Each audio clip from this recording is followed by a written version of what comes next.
Hello, hello, hello. This is Adrienne Berg, and this is the Ageless Traveler. And it is now become the number one resource. At least the AI says it is. And, AI is always right, right? The AI says it's the number one resource for the 60 plus traveler. And one of the things we bring to you are wonderful books. And I have a book in my hand right now, Europe a la Mode, 9 tips for a cherry on top travel experience. And I have with me, of course, the author, Linda Hall Kelso. But there's a lot to say about this book. Number one, it is a travel book. It's a memoir book. It's a how-to book. It's an inspiration book, but it also tells you after quite a long trip, and for some of us today, a week is a long trip. For others, 3 months is a long trip. How to relax into it. How to really make this your travel home wherever you happen to be. So it's a beautiful book for people who are just starting out with hints and tips, and a beautiful book for people who have traveled all their life and they're looking for something new. So, Linda, thank you so much for being here and writing this really inspirational book. Thank you, Adrienne. Thanks for having me. Well, I read the book from cover to cover, and I'll tell you, it's a small book. It's very easy. You could take it with you, and probably if you're going to some of the places that you mentioned, people would take it with them. But unpack the book. Give us a little bit about what they'll find when they read the book. Okay. I would say that the book goes beyond a traditional travel guide. It is more a travel philosophy. Instead of lists of attractions, it offers a recipe for traveling.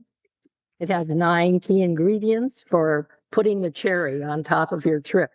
And the main message is to dial down your pace and focus on your experiences rather than on sightseeing and attractions. So I would say the 9 tips are the core of the book. And at the end of the book, I had a lot of fun taking what type of traveler quiz you are. And I have to be honest with you, I really am a culture vulture. I'm from Brooklyn, which, if anybody knows Brooklyn, we're faster than the New York Minute. The New York Minute is the tortoise, we're the hare. So we do exactly the opposite of what you have in your book. It's getting wearing. And that's why I loved the part of your book where you give hints and tips on how to slow down. And let's look at that a little bit, because there are people like me who want to get everything in. And when they come back from the trip, they don't remember where they went, which is a problem. And then there are people who don't travel because they feel they need it to be slower. They need to slow down.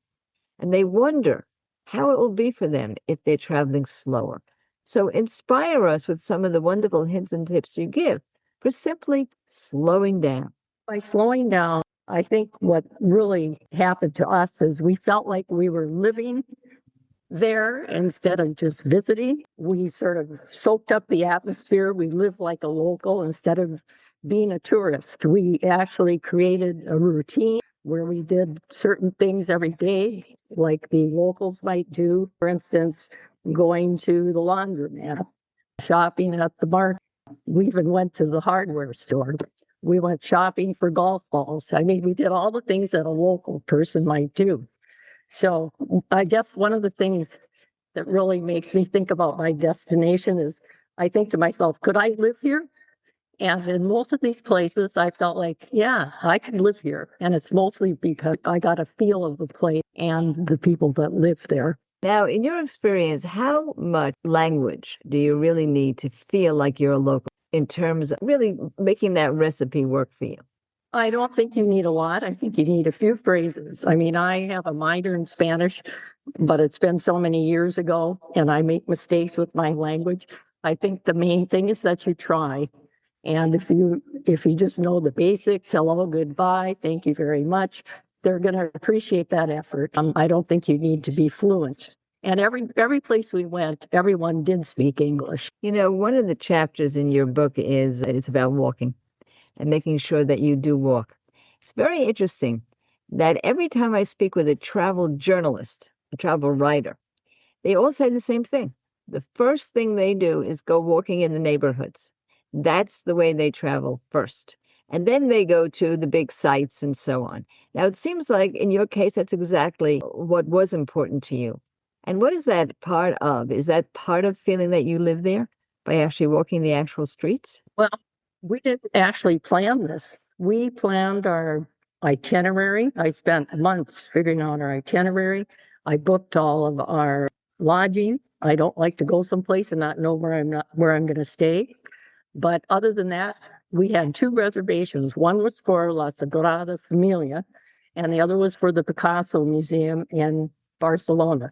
Other than that, we had no advance reservations. We just got off the plane in Vienna, and we didn't have any luggage. We had wanted to go to a standing only opera performance, so we walked there because all of our bookings were near the city center. So it just was natural to walk everywhere. By the time we started walking, we were loving it. And we ended up walking 300 miles in our 6 weeks, which is an average of about 15,000 steps a day. Now, if somebody thinks we're superhuman, at home we walk 4 miles, a Yes. measly 4 miles. Here, I mean, we just kept walking and we enjoyed it so much. And there were so many benefits because there's no pressure. You can go where you want to. We had all these experiences that we wouldn't have had if we didn't walk.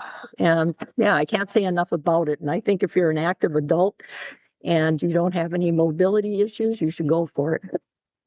Well, actually, there's a lot to be said about it. We've been doing a lot of research on the health benefits of travel.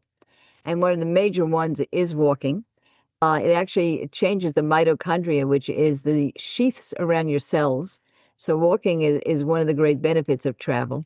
But there's a hidden benefit of travel, a psychological benefit of walking when you travel also, and that is you become much more self-reliant. And people say, oh, you can't do it, you can't do it. Well, you say, you know what? I did it. You can't tell me I can't do it because I already did it. And that self-reliance in and of itself creates a lot of neurons in the brain. So does walking, seeing new things, even being a little riskier, which people do get a little riskier on vacation and walk to places they might not walk to, actually makes you healthier as long as you stay safe. So these are one of the great things that really happened to you as you did your 6 weeks. But you do have itineraries in here. You have a number of itineraries. Let me say something about I just listened to your Passport to Longevity podcast. Yes. I had never heard it. So yesterday I got on and I saw that. And so I listened to it. And it's everything that I believe. And if I had heard your podcast before I wrote my book, I would have had a 10th tip. Make travel part of your healthcare budget. You know, this is so funny. And you're making me feel much happier about something. And on our show, we are friends with the audience. So I can say this freely.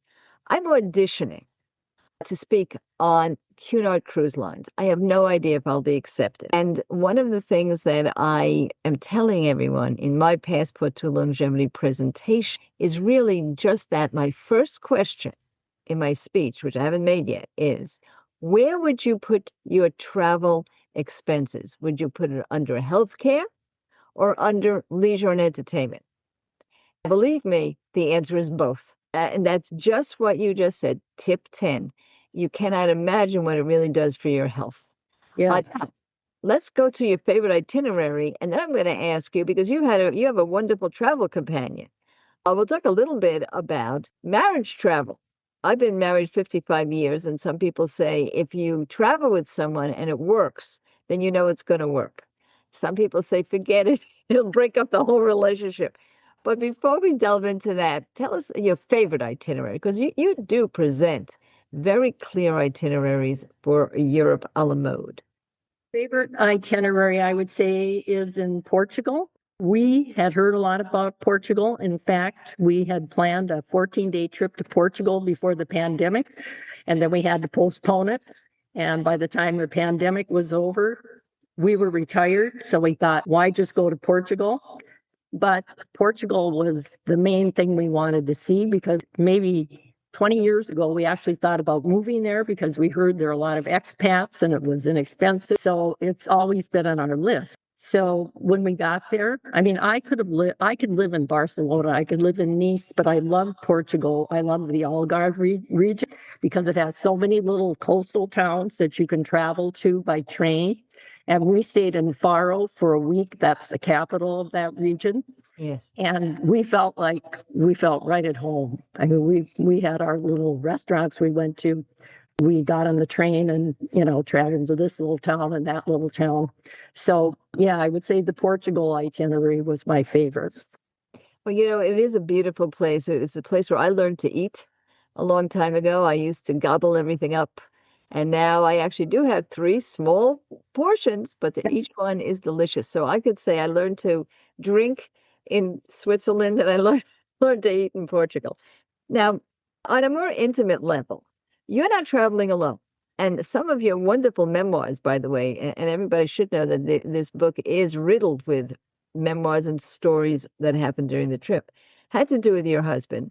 It was long. It was several weeks, and you traveled together. Was it totally compatible? And if not, what would you suggest to folks who really do have different travel styles, but travel together? Well, I'll start with the food. I mentioned it in the book. They always say, try the local food when you travel. But every night, and I mean this every single night, unless we go out to dinner, he eats the same thing. Beans, salad, and pickles and broccoli. That's his whole repertoire for dinner. So he doesn't like seafood. He will eat a mild fish, but you couldn't feed him a piece of salmon. So forget about all the other things that I love seafood. So we compromised. And luckily there's a lot of pasta in Southern Europe, many Italian restaurants, and even if they're not Italian, there are still noodles everywhere. So I insisted that I get to try some local cuisine every place we went. And I was able to do that. And he would just have pasta or just a salad if he had to, so that I could try these various foods. So that was the one thing. We didn't have a big problem with that, but we definitely have different preferences when it comes to food. I like liver and blood sausage and those kinds of things. And he would never even look at that. So another thing would be, I think Jeff hates crowds even more than I do. So when we were in Barcelona, we had gotten up at 4 a.m. We were exhausted.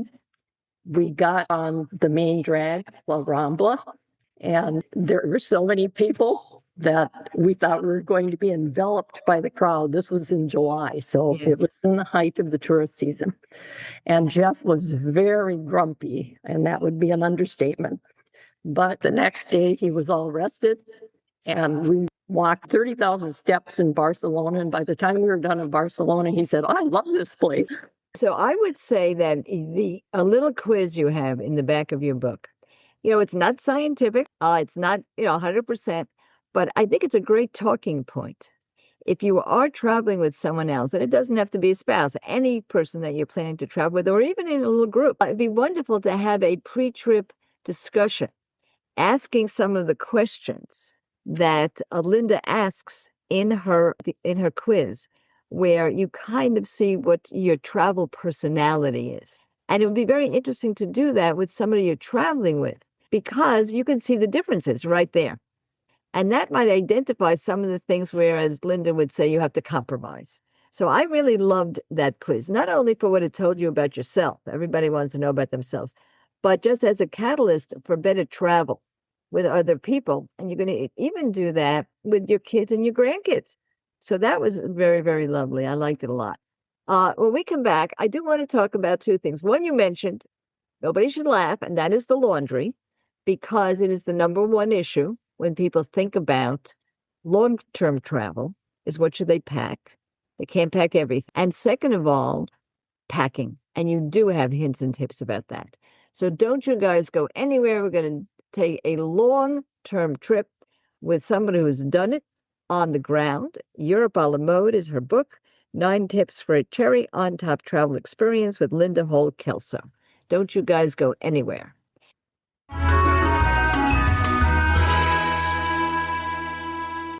Did you know that 3,000 people receive the Ageless Traveler newsletter every single Tuesday, and it's free of charge? Well, you simply subscribe on our website, agelesstraveler.com, when you see the pop-up, or take a look at the resource section that's in the show notes accompanying this episode. You'll also see how directly you can subscribe to our newsletter. Now, what will you find in there? Well, every single week, you will get news you can use about travel, cultural experiences you can enjoy, suggestions for luxury travel for less. And yes, I answer your questions. And you can even send me those questions by text or voicemail, and you'll see just how to do it when you receive your Travel Tuesday newsletter. Plenty of discounts, plenty of inspiration, so that you never stop traveling. That's agelesstraveler.com. Take a look at the pop-up, subscribe, or take a look at our resource list accompanying this and every episode, so that you get a direct link to Travel Tuesday.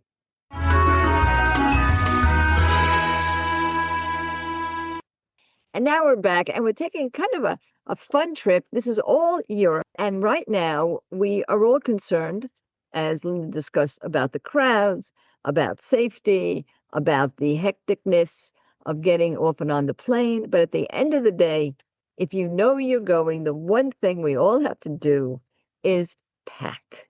So you do have some wonderful hints and tips about that, including using the local laundries. Tell us about that, Linda. Okay, well, in terms of packing, the one thing I always pack is my organic green tea. Even if I'm just going overnight, I have to have my tea. And another must pack after going to Europe now is Rolaids. That's definitely on my list if I ever go back to Europe, because they have horrible antacids there. And it seems like you're going to need one sooner or later if you're going to be there for 6 weeks. And I always pack my water bottle belt for walking. And in the future, I'm also packing washcloths, because accidentally using the bidet towels is a mistake I only want to make once. So that's my packing list. In terms of laundry, we didn't need to do laundry until we got to Genoa. So we went to the front desk and found out about the laundry. We got our list of the fees for them doing the laundry. One look at that, we thought, oh, let's just go find a laundromat. So we found a laundromat, and that's what we did the rest of the trip. All of the laundromats were clean. They weren't busy. We have a product. My husband develops products, and we have a product called the Handy Hamper. We brought one of those with us. So we just put our dirty laundry in the Handy Hamper, carry it to the laundromat, fold it all up, put it back in the hamper, and back to the hotel. And in fact, we experienced one of my favorite moments right next door to the laundromat at a barber shop. Well, I'll tell you, that was one of the anecdotes that you did discuss briefly at the Writers Club, the Writers Guild, where we met and where I was really intrigued with what you had done. There is so much packed into this little book, but by all means, it's full of stories. So tell us that story. Okay. We were in Nice, France, and we were there for a week, and Jeff needed a haircut. So he stopped in a barber shop near our hotel, and I went next door and did the laundry at the laundromat. I finished the laundry. I got my handy hamper full of clothes, and I walked back to the barber shop, and Jeff and the barber were laughing and joking like long lost friends. It turns out the barber was from Nigeria, and Jeff got a history lesson right along with his haircut. But anyway, the barber shop was on the way to the train station. So every day for a week, we waved hello to that barber when we walked by. And in fact, Jeff liked him so much that he got a second haircut before we left town, even though he didn't need one. I mean, it actually warmed my heart. It just pointed out the power of travel. No, there's no doubt the empathy that you get, the learning goes so way beyond what you might see in a museum. It's wonderful.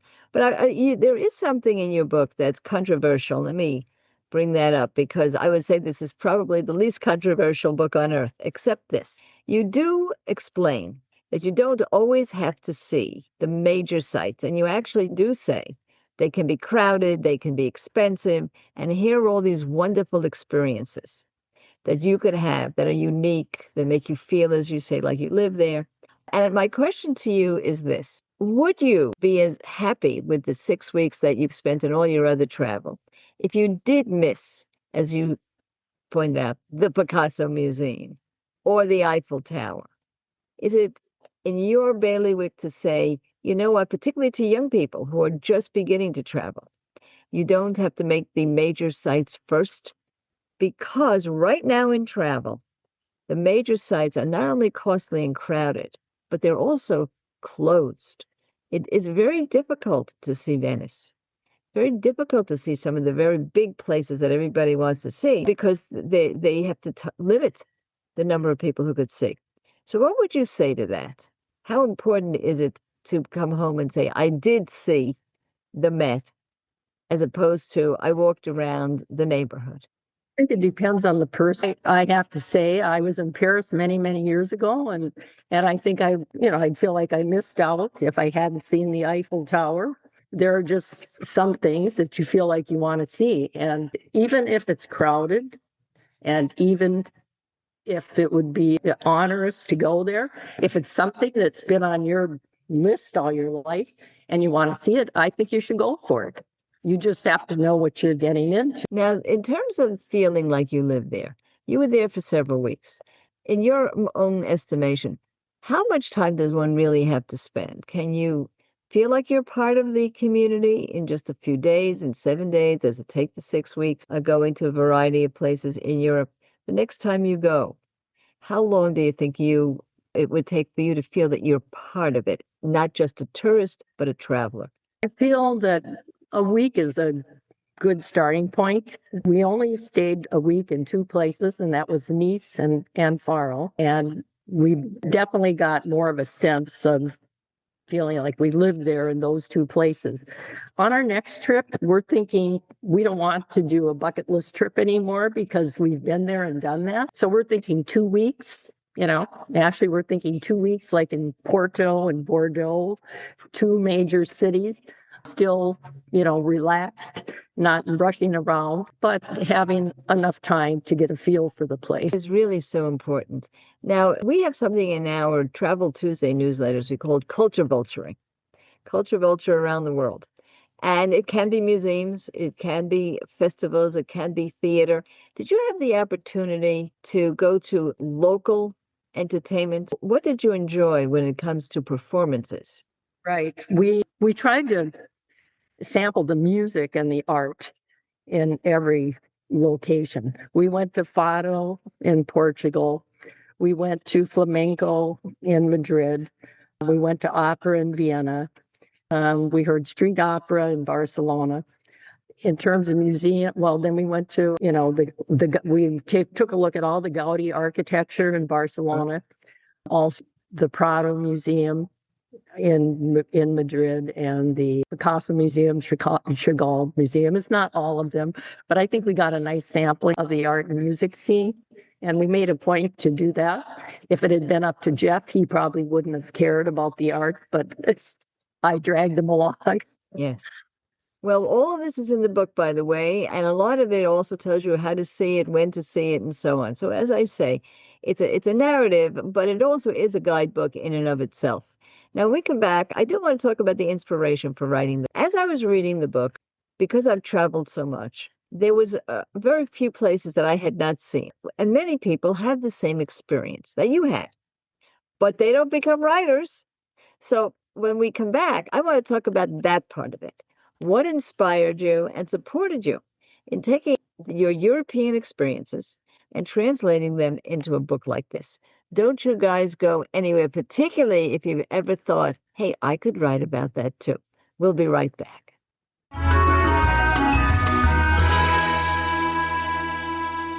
You may have been reading in our Travel Tuesday newsletters that travel increases your longevity. Over and over again, the research shows why. You make more connections, you thwart loneliness, and you simply have a great time. So why not get started now from your armchair? Simply go to agelesstraveler.com and see our invitation that asks you right on the homepage to join our Facebook salon. We call it a salon, not a group, because it's a place to meet people, to connect, to travel together, to share your travel experiences. So simply go to agelesstraveler.com and join our Facebook salon.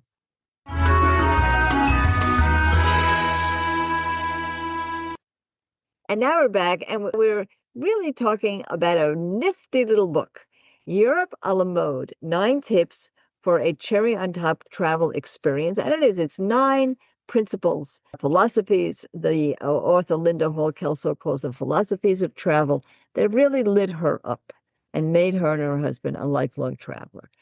But you wrote about your experiences. You simply didn't tell everybody and show them your pictures. What brought you to do that? I'm an English major. I have done writing of some sort in every job I've had, but I'm, not any kind of not writing a book for sure.